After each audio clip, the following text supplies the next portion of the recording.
عوام میں مشہور ہے کہ شب برات سے ایک دن پہلے عرفہ کا دن ہوتا. اس دن اللہ تعالیٰ تمام روحوں کو آزاد کر دیتا ہے اور ان کو اجازت دیتا ہے کہ جہاں بھی ان کو جانا ہو وہ جا سکتے ہیں. کیا یہ بات درست ہے؟ یہ اصل میں عوام نے اس کا نام عرفہ رکھا ہے. عرفہ تو ذی الحج کے مہینے کی 9 تاریخ کو کہتے ہیں کہ جس میں لوگ عرفات میں جمع ہوتے، اس کا نام عرفہ.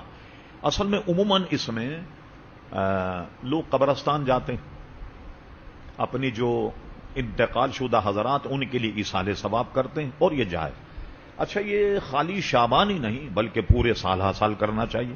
ہمارے یہاں جو یہ مشہور ہے کہ شعبان میں قبرستان جائیں، لوگ کہتے ہیں کہ قبرستان پہ جانا ہی جائز نہیں وغیرہ. ہم نے اس پر ایک پوری کتاب بھی لکھی، ضیاء القرآن لاہور والوں نے چھاپی ہے، مزارات اولیاء پر حاضری اور توسل. ایک پوری الحمدللہ دلائل سے اس کو ہم نے بھر دیا، اس کو دیکھا جا سکتا. حدیث شریف یہ ہے کہ حضور علیہ السلام نے تمام ازواج میں باریاں تقسیم کی تھی. آج میں تمہارے یہاں رہوں گا، تمہارے یہاں رہوں گا، یہ حضور کا عدل تھا.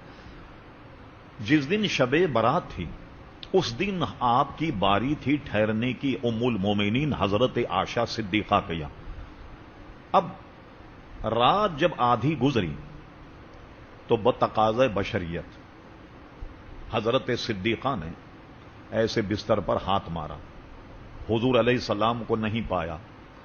تو ایک بشری تقاضا تھا، ان کو یہ گمان ہوا حضور مجھے چھوڑ کر کسی اور زوجہ کے یہاں چلے، حالانکہ آج باری تو میرے یہاں کی. ایک بشری تقاضا. بہرحال وہ نکلی تو کوئی اتنا بڑا کوئی محلہ نہیں تھا، بہت ایک چند حجرے تھے، ان میں تلاش کیا، حضور کو کہیں نہیں پایا. اب سوچا کیا کیا جائے، تو بقیع شریف چلی گئیں. جب بقیع شریف گئیں تو حضور علیہ السلام کو بقیع شریف میں پایا اور ایسے ہاتھ اٹھا کر حضور علیہ الصلوۃ والسلام دعا فرما رہے تھے. اب جب حضور کو پا لیا تو اب کیا کیا انہوں نے، ہلکے پیر دوڑتے ہوئے فاصلہ طے کر کے آ کر کے سو گئیں کہ حضور کو شاید پتہ نہ لگے. حضور علیہ السلام تھوڑی دیر گھر آئے. گھر آنے کے بعد سانس کا نشیب و فراز جب دیکھا تو فرمایا صدیقہ کیا تم نے یہ گمان کیا کہ اللہ اور اس کا رسول تمہارے ساتھ ناانصافی کرے گا؟ کیا تم سمجھی شاید میں کسی اور زوجہ کے یہاں چلا گیا؟ تو اس دن حضور کا قبرستان جانا ثابت. اور یہ بھی ثابت ہے، لوگ کہتے ہیں ہاتھ اٹھا کر دعا نہیں کرنی چاہیے قبرستان میں تو پوجا ہو جائے. اللہ کا پناہ، خدا کے بندے، قبرستان میں ہاتھ اٹھا کر دعا کرنا اس کا پوجا سا کوئی دور تک کا بھی تعلق نہیں. دعا میں چاہے قبرستان جائیں، بعض لوگ کہتے ہیں جی اذان کے بعد کی دعا میں ہاتھ نہیں اٹھانے چاہیے، کھانا کھانے کے بعد ہاتھ نہیں اٹھانا چاہیے اس لیے کہ کھانے کی یہ پوجا ہو جائے. اللہ اکبر. ابن ماجہ شریف جو سیاح ستہ کی حدیث کی کتاب ہے اس میں یہ حدیث شریف جو ایمان کو تازہ کر، حضور علیہ السلام نے ہاتھ اٹھا کر قبرستان میں دعا کی، بیشتر مقامات پر ہاتھ اٹھائے. تو حدیث شریف ہے حضور علیہ السلام نے فرمایا کہ جب بندہ اللہ تبارک و تعالیٰ کے دربار میں ہاتھ اٹھاتا ہے تو اللہ تبارک و تعالیٰ اتنا غیرت والا ہے کہ اس کی غیرت گوارا نہیں کرتی کہ ہاتھ کو خالی لوٹائے جب تک میں اس میں کچھ عطا نہ کر دے. اس لیے ہاتھوں کو اٹھا کر کے دعا کرنی چاہیے. اور دعا کہیں بھی کی جائے، ادعونی استجب لکم، تو مجھ سے مانگو میں تمہیں عطا فرماؤں گا. تو صرف اسی دن نہیں بلکہ اور دنوں میں بھی قبرستان جایا جائے. یہ موت کو یاد دلاتا ہے کہ بڑے بڑے لوگ کر و فر والے جن کے ڈنگوں زمین آسمان گونجات کہاں پڑے ہوئے، اس سے موت یاد آتی، آخرت کی آدمی کو فکر ہوتی. اس لیے گاہے گاہے قبرستان جایا جائے، خصوصاً اپنے والدین کے قبر پر، ان کے قبر پر جانا بے حد ضروری ہے اور یہ باعث سے برکت. اب آئیے ان کی ارواح کے بارے میں. یہ ایک بہت ہی کیا کہنا چاہیے دقیق عنوان اور بہت طویل عنوان ہے. روح کیا ہے؟ ایک مرتبہ بعض روایت میں کفار اور مشرکین سے پوچھا یہ روح کیا ہے؟ آپ خاموش ہو گئے. اس کے بعد وہی نازل ہوئی، وَيَسْأَلُونَكَ عَنِ الرُّوحِ. میرے حبیب یہ 15واں پارہ سورہ بنی اسرائیل میں آپ سے لوگ روح کے بارے میں پوچھتے ہیں. فرما قُلِ الرُّوحُ، آپ فرما دیجئے کہ روح جو ہے من امر ربی، یہ امر رب ہے. وَمَا أُوتِيتُم مِّنَ الْعِلْمِ إِلَّا قَلِيلًا، تمہیں علم دیا گیا مگر تھوڑا، قلیل. اچھا یہ تو ہو گیا. اب آئیے جب آدمی کا انتقال ہو جائے تو روح کہاں ہوتی ہے؟ ہمارا نظریہ مسلمانوں کا یہ ہے کہ 2 جگہیں، ایک ہے سجین، یہ جہنم میں کفار مشرکین کی ارواح وہاں قید کر دی جاتی ہیں۔ سج کے معنی سجین جیل کو کہتے ہیں، جیسے حدیث شریف میں قال نبی صلی اللہ علیہ وسلم الدنیا سجن المؤمن، حضور فرماتے ہیں دنیا مومن کے لیے جیل خانہ ہے۔ تو سجین جو ہے وہ جیل خانہ، وہاں قید ہو جاتی ہیں۔ اور مومنین کی ارواح جو ہیں اس کا مقام ہے علیین، اور پورا نام اس کو کہا جاتا ہے اعلی علیین۔ تمام مسلمانوں کی ارواح جو ہیں وہ وہاں رکھی جاتی، مگر تمام مسلمانوں کی ارواح اللہ تبارک و تعالی انہیں وہ تصرف کی طاقت دیتا ہے کہ ساری دنیا میں صرف یہ شب برات ہی نہیں، ساری دنیا میں جہاں چاہیں سیر اور سیاحت کرتی رہتی ہیں ساری دنیا میں۔ اور جب آپ قبر پر جائیں تو فرمایا مردہ پہچانتا، اور اس کو تسلی ہوتی ہے، جیسے اگر باپ کی قبر میں جائیں تو باپ کو تسلی ہوتی کہ میرا بیٹا آج میری قبر پر آیا، ماں اگر قبر میں ہو تو اس کو تسلی ہوتی کہ میرا بیٹا جو ہے آج میری زیارت اور میرے ایصال ثواب کے لیے آیا۔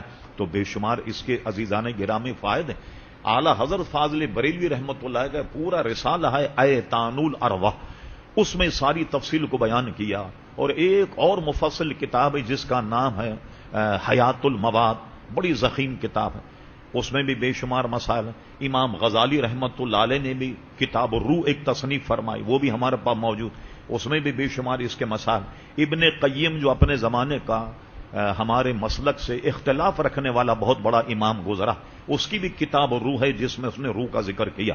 فاضل بریلوی رحمۃ اللہ نے یہ ذکر کیا کہ یہ ارواح جہاں چاہتی ہیں سیر و سیاحت کرتی ہیں، بلکہ یہ بھی حدیث شریف میں ہے کہ انتقال کے بعد اپنے گھر آن کر کے دیکھتی ہیں کہ جو مال و دولت ہم نے چھوڑا، یہ ہمارے بچے ہمارے اعزا کچھ ہمارے لیے ایصال ثواب بھی کرتے ہیں یا نہیں کرتے۔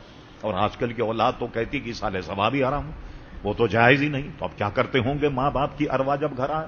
تو وہ بالکل سیر و سیاحت کرتی ہے کہ جس کا ہم تصور نہیں کر سکتے۔ علامہ عبد الوہاب شعرانی تصوف کے بہت بڑے امام، وہ فرماتے ہیں کہ جب آدمی پر موت آئے اور روح جب اس کے بدن سے نکلتی ہے، اس کی مثال ایسی ہے جیسے کہ آسمان پر پرواز کرنے والا پرندہ ایک پنجرے میں بند ہو، اب وہ کہاں تک اس کی دوڑ ہوگی؟ پنجرے تک، مگر جب پنجرے سے اس کو نکال دیا جائے تو اس کی دوڑ کہاں تک ہوتی؟ پھر تو وہ بادلوں پہ پرواز کرتا۔ تو مسلمان کی روح کی مثال بھی یہی کہ جب تک وہ جسم میں ہے ایک طرح سے قید، اور جسم سے جب نکل جائے تو وہ اس کی پرواز بے انتہا بڑھ جاتی، جہاں چاہتی وہاں وہ سیر و سیاحت کرتے ہیں، پھر اپنے منصب کے مطابق۔ عام مسلمانوں کی ارواح ان کا حکم اور ہے، اولیاء کی ارواح ان کا حکم اور ہے، انبیاء کی ارواح ان کا حکم اور ہے۔ تو آپ دیکھیں معراج شریف بخاری میں حضرت انس ابن مالک کی بڑی مفصل حدیث جس کا نام ہی حدیث معراج، اور مسلم شریف میں جو حدیث ہے اس میں یہ ہے، حضور صلی اللہ علیہ وسلم فرماتے میں شب معراج موسیٰ علیہ السلام کی قبر سے گزرا تو میں نے دیکھا قبر میں نماز پڑھ رہے، میں بیت المقدس پہنچا تو مجھ سے پہلے وہاں کھڑے ہوئے مرحبا مرحبا کہہ کے میرا استقبال کیا، میں جب چھٹے آسمان پہنچا تو وہاں موسیٰ علیہ السلام، جبریل علیہ السلام نے کہا آگے بڑھیے اور ان کو سلام کیجیے، یہ حضرت موسیٰ علیہ السلام۔ تو بزرگوں کا تصرف جو ہے ان کی شان کے مطابق۔ پھر ایک بہت بڑے مفسر گزرے ہیں علامہ ثناء اللہ پانی پتی رحمت اللہ تعالی، وہ فرماتے ہیں بزرگان دین کی ارواح ہونا، اجساد ہونا، اجساد ہونا، ارواح ہونا۔ بزرگان دین کے جسم جو ہیں وہ کبھی روح کا کام کرتے ہیں اور ان کی روح جو ہے وہ کبھی جسم کا کام کرتی، ہوتی روح ہے مگر ہمیں ایسے پتا چلتا ہے کہ بالکل سراپا وہ بزرگ ہمارے سامنے کھڑے ہوئے ہیں، اور اس کی بے شمار مثالیں ہیں، اور اس پر ہم نے اپنی کتاب توسل میں ذکر کیا ہے، تفصیل وہاں پڑھ لی جائے۔ چلیے یہ ہو گئی صاحب